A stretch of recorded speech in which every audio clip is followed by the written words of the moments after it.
tuned into Quick Charge, the high voltage podcast bringing you the top stories in electric vehicles and sustainable energy daily. And it's all powered by Electrek.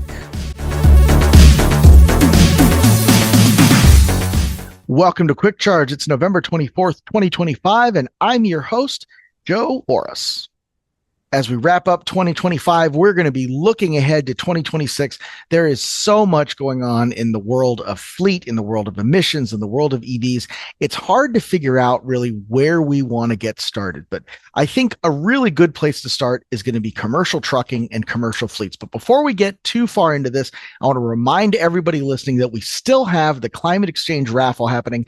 $250 for the luxury raffle. That's going to get you a new EV or pair of EVs rounding up to $120,000, or the $100 mini raffle. That's going to be good for $45,000. The grand prize drawings will be held on December 12th. This is a great organization, nonprofit. We've been doing these for 10 plus years. Really, really exciting stuff. So if you haven't got your raffle ticket yet, be sure to check that out over at Climate Exchange. We will have the link to that in the show notes over at Electrek.co.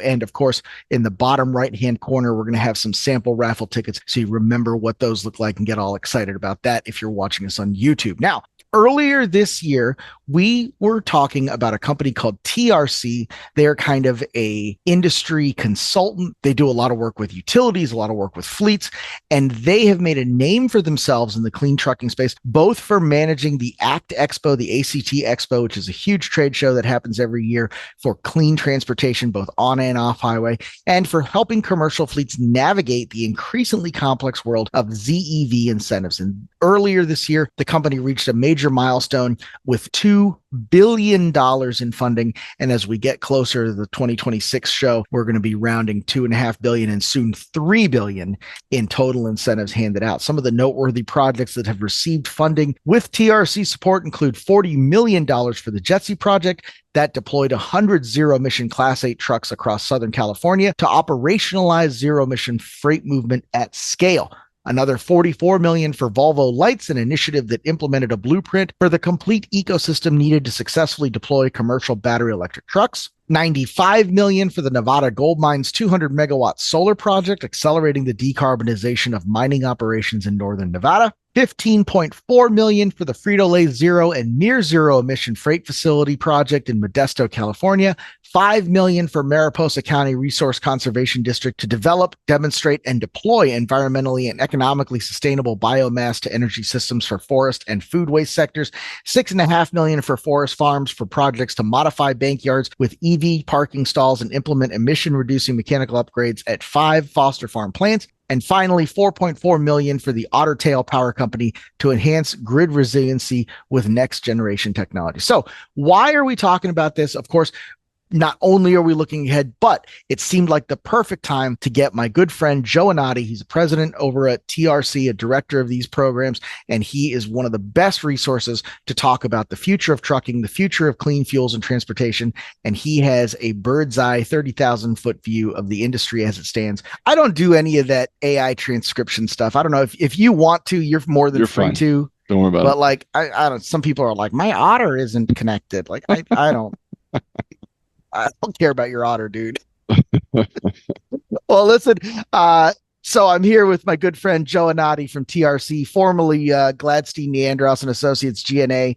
Joe, you have been putting on, frankly, my favorite show of the year in recent years, the ACT Expo. You guys have been in Anaheim, Long Beach, now back in Las Vegas, I think, for this year. That's right. And you have seen this industry. I think the first one of those that I was aware of was like 2015, and I think it was like 6 trucks.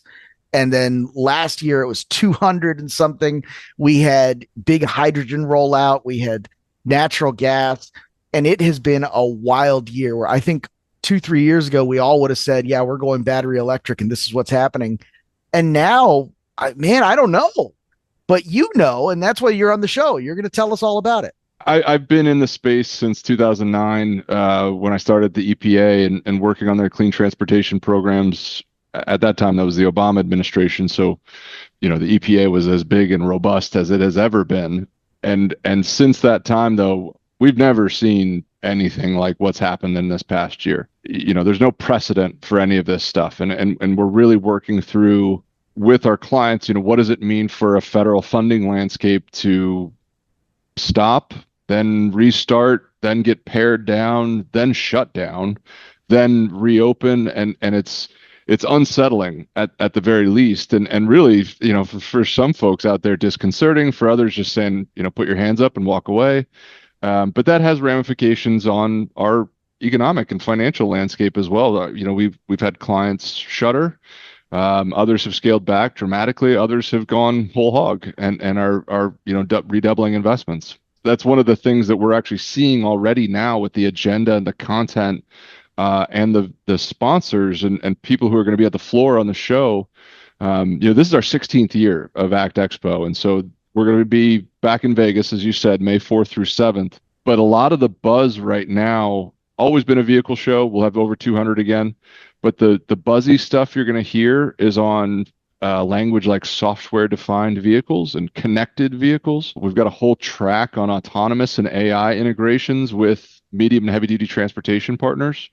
So it's a vehicle show, but I think the definition of vehicle is changing, and it's less this sort of physical asset with an engine and wheels and more of the technology that's driving this thing.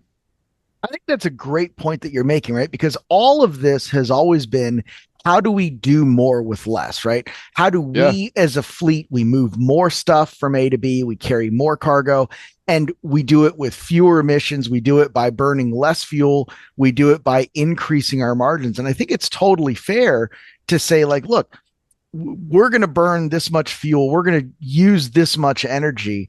And I think it's very smart when you start talking to some of these guys that are really smart, when you start talking to like the Volvo guys and some of the BYD people that show up, they are looking at this in terms of how many kilowatts of energy does it take to move this load from A to B?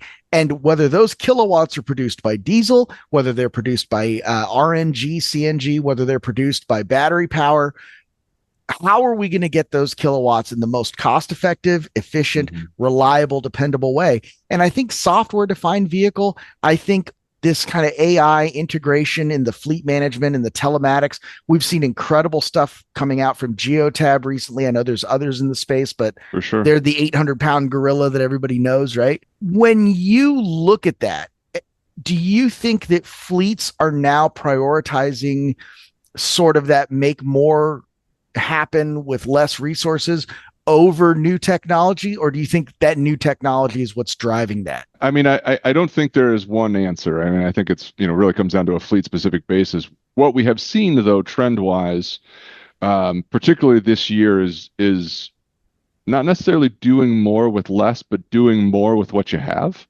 And there has been a real right sizing approach that we've seen the market take as of late, and that includes infrastructure. So when folks like Greenlane is putting in these new heavy duty infrastructure facilities, they do a tremendous amount of data management, along with the physical construction, right? I mean, you're putting bollards in the ground. I mean, this is a real construction site, but the amount of data management that goes into their work and how it's managed and how the kilowatts are moved to different chargers and stored and all that kind of stuff, I mean, it's really incredible. And so they're doing more with what they have because they have a better ability, they being the industry, they have a better ability to use data more effectively and more efficiently.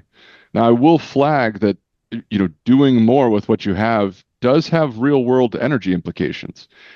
Doing more with what we have has, like, that is energy intensive work. You running your 5 AI employees for your small business, that's great, super cool. Doesn't feel like you're doing a whole lot, because everything's on the computer, right? But that has real world energy draw implications. And so all this data center stuff and all that power that's required to run those things, that you have to start thinking about the implications of that, because if you're a fleet and you've got sustainability reporting requirements, man, you're talking about scope 3 emissions right now, and you've got to report on that stuff. And so if you've got stakeholders coming after you, this is a really important consideration as you're getting real data intensive, because that does have an energy construct associated with it. That's such a smart take on this, because you will hear conversations about we used AI agents and AI to, do our new route planning and it saved us 3% in gas Yeah, and we're going to call that a totally. carbon savings. And it's like, yeah, but you destroyed half of Lake Mead in terms of water supply to make Sure. us get there. And I think that's an exaggeration. I think, there is a give and take there where there are some diminishing returns at some point.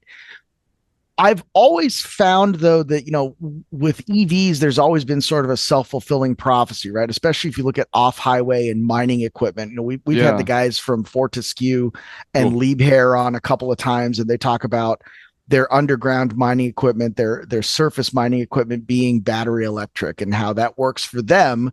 In some of these places of the world, it's just as hard to get diesel out there as it is to get electricity, right? So there is this idea of the more giant mining equipment you build that's battery electric, the more need there is to mine for the materials that Right. lead to more mining equipment. So there is some kind of circularity there. Do you think that we're going to start to see something like that? And we're way off the reservation. We had prepped for this meeting. If you're listening to All this, good.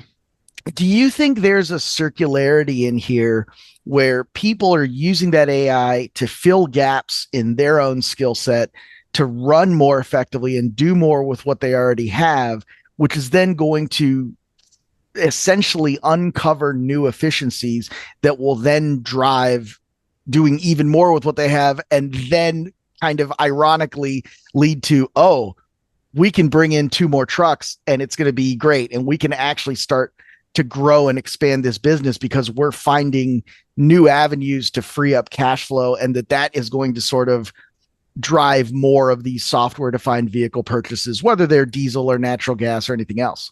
It's a lot in there, Joe. And I'm Californian. I'm from an agricultural background, and so when I think about this stuff and we have these conversations about like, well, is a computer going to replace all the drivers in my fleet kind of thing?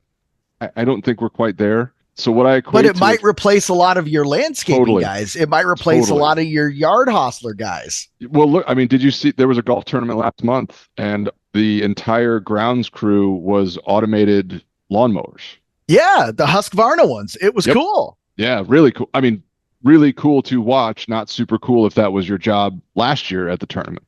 But so, there's some real world implications to that stuff, but that's what I mean. So like for me, from an agricultural and farming background, I equate this to the farmer got the new technology when the tractor came out and that replaced his pull horse. Now, the efficiency of the farm increased dramatically. Now, it had negative implications. That soil probably got less fertile because they were chewing it up so much and using it. That pull horse is now put out to pasture. But the farmers' incomes are producing better. And so like there are all these offsetting implications and shooting out from different directions that you have to be a macroeconomist to kind of wrap your head around all the implications there. I do think the driver is efficiency, but there will be, as you're plowing ahead, there will be stuff left in the wake. Yeah. And it's going to be jobs. We're already seeing it. I mean, we've seen layoffs here recently from out and out CEOs saying we're replacing these jobs because AI replaced them. Yeah. So let's talk about that, because there has been, as long as I've been alive, there has been a massive need for trucking labor, for Yeah. logistics labor, And still whether very we're much the case. oh, and not only has it been harder and harder. I mean, I think I saw somewhere some crazy statistic that the average age of a full-time over-the-road truck driver in the US is 61, Yeah. which that's bananas, right? So let's Yeah. ignore that. Similar to farming, where it's like 58 and going higher every year. Right. In addition to not having enough people today, we don't have enough people coming into it. And we have new regulations, whether they're right or wrong, whether you agree with them or disagree with them, that are making it harder for immigrants, for people from other countries, for people who are English as a second language type of drivers to come into that market and take those jobs that in recent years they have been taking. So we already had a constricted labor market. We already had not enough people to drive these trucks. And now the administration is making it harder, again, right or wrong, to bring more drivers into this space with the English language requirements, the new licensing requirements. Right. Do you think that we now have some kind of responsibility to explore more areas of automation so that the people that do want to come into this space have something to do? And again, to your point about the groundskeeping, yeah, that sucks if that was your job and you no longer have the opportunity to do that job and make a living. But from the other perspective, if you're running a logistics fleet and you've got 18 trucks that you need to put on the road and you've only got 8 drivers, you got to find 10 more drivers. And if they're not there, if those physical human bodies don't exist, what option do you have but to go to AI? Yeah. So I think to your question of like, do we have a responsibility? My answer goes to the accessibility of the industry, and I don't mean accessibility in the terms of like an ADA compliance kind of thing. I mean Sure. accessibility in the terms of like, are we allowing our industry to be available to newcomers? Can people be brought into this space with different skill sets that can be leveraged in this world? And I think there is a little bit of sharp elbowness to, over the road freight in particular, like, drivers like that they're drivers kind of thing. They like their community. But I mean, it's to the points that you just raised, though, we're aging, and that's a huge risk. So for our part, what we've done with like ACT Expo last year on the show floor, we partnered with Rio Hondo Community College in the South Bay and brought them, and they have a curriculum dedicated to clean transportation maintenance programs. And so they brought all these students out, I think 20 or 30 students, and their professors came and toured the floor with us, because they're part of one of our grant programs. And it allows students to touch and feel and see and talk to the people making this stuff, because they're getting that industry experience. They're getting the continuing education credits, all that. We had a similar project, aptly named Gumbo, in Baton Rouge with the Baton Rouge Community College. Very similar thing. It's getting access to the next generation, because while we may not be training as many drivers, because one, we don't have them, and two, we may not need them, we do have to train the people responsible for the technology. And that responsibility may not be behind the wheel anymore. That responsible may need to be in the lab, in the shop, or in the field, right, doing the mobile repairs, whatever the case may be. There are absolutely opportunities. That the concept that AI replaces jobs is totally off the reservation when you look at the full implications of what will happen. Yes, there may be a job replaced, but it requires a bunch of other jobs to keep that replaced job in that position. So there are other opportunities. I saw an article that said something like in 1915, I saw this article a while ago. I'm sure I'll find it for the show notes. Something like in 1915, 90% of American jobs were in agriculture. Yeah. And now it's like 5%. You mentioned that program that you guys helped grant sourcing. You guys, specifically TRC and your efforts, you have given away and helped find billions of dollars to clean up the trucking and logistics spaces. So you should be commended for that every day. And thank you for people who haven't said thank you to you guys and the work you're doing. Thank you for doing that. I want to draw attention to what you were talking about in that grant program. There are other companies now that seem to get it. One in particular is Roll Trucking, ROEHL. They are out of Illinois, Indiana, Great Lakes area. Yeah. They are hiring operators, drivers. And on day one, you don't have to have a license. You don't need your CDL. You don't need your forklift operator license. You are hired and paid as an employee on day one, and they sit you in the school. So you're getting an education. Perfect. Yeah, it's a perfect program.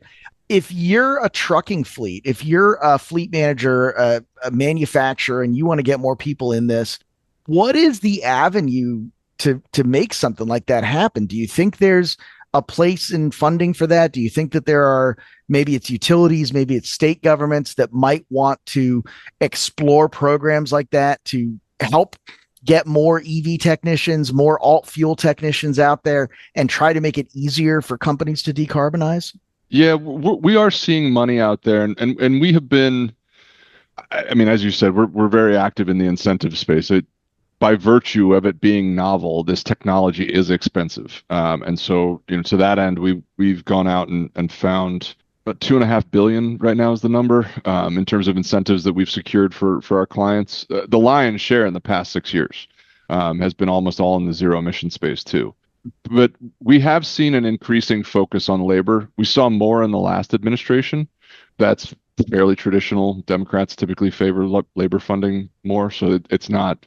There's not some political. You're not flag taking a I'm planting. position by Yeah, saying that. It that's is what it is. Yeah. It's just a natural correlation between the parties. We are seeing the domestic side of this administration's focus having some benefits in job training. American made. We're seeing the BABA requirements really have some massive implications on the technology that's being brought to bear.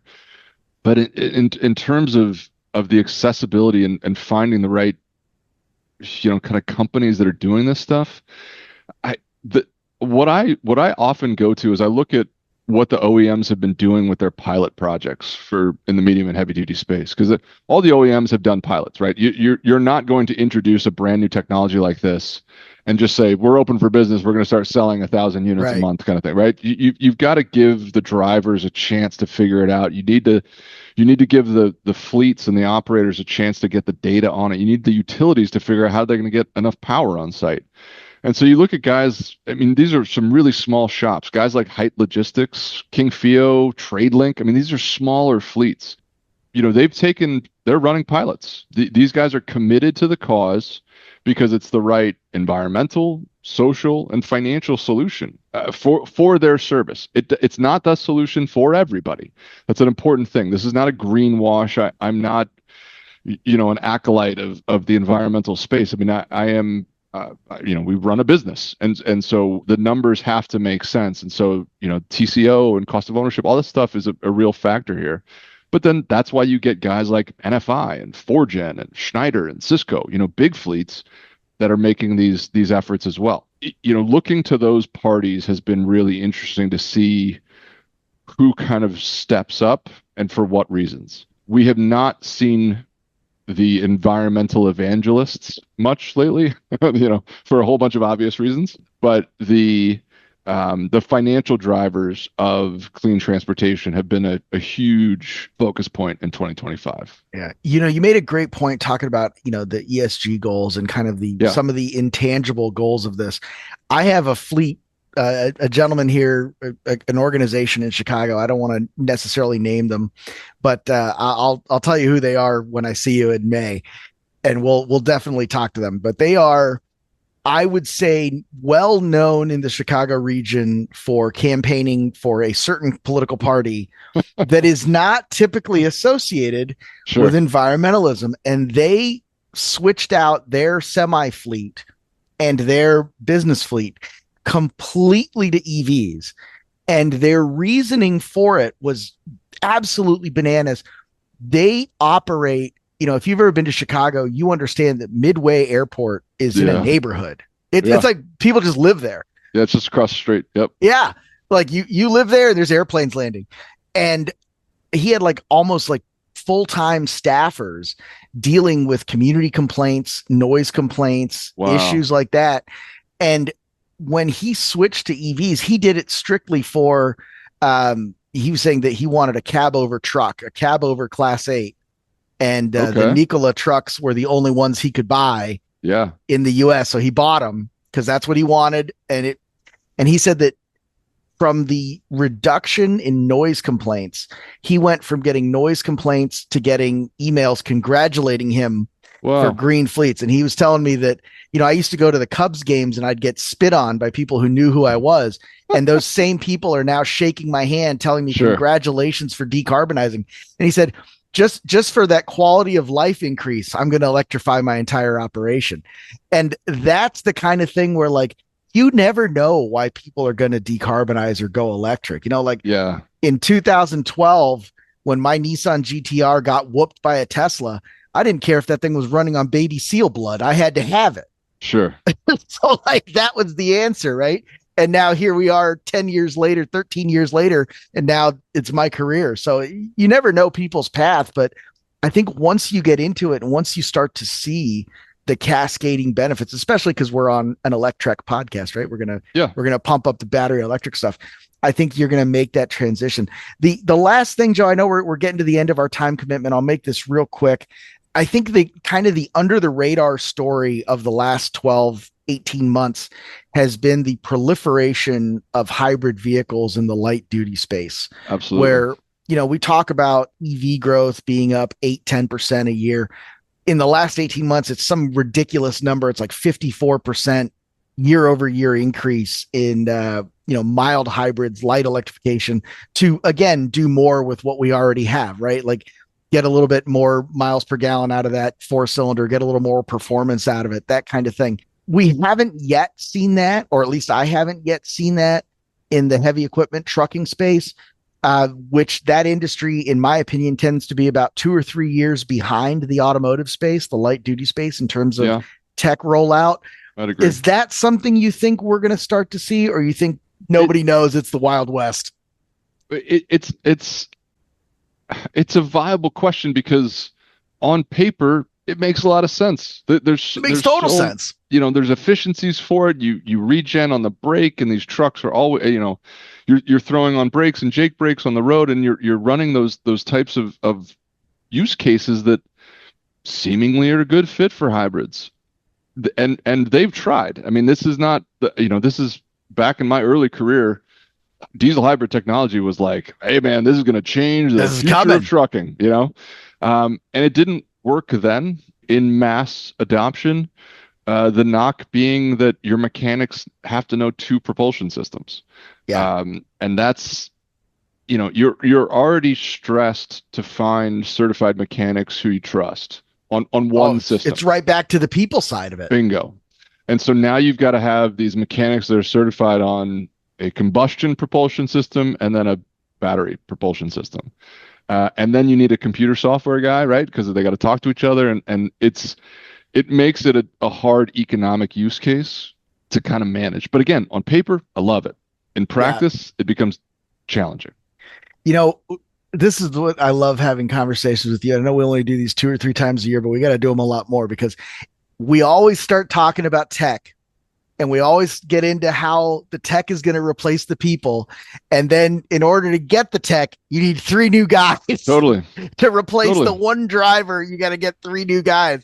Yeah. So it does tend to come full circle, I think. So it's going to be, when we look back at 2008 and the T. Boone Pickens era and that original push to ethanol and biodiesel, there was a lot of opportunity and a lot of change.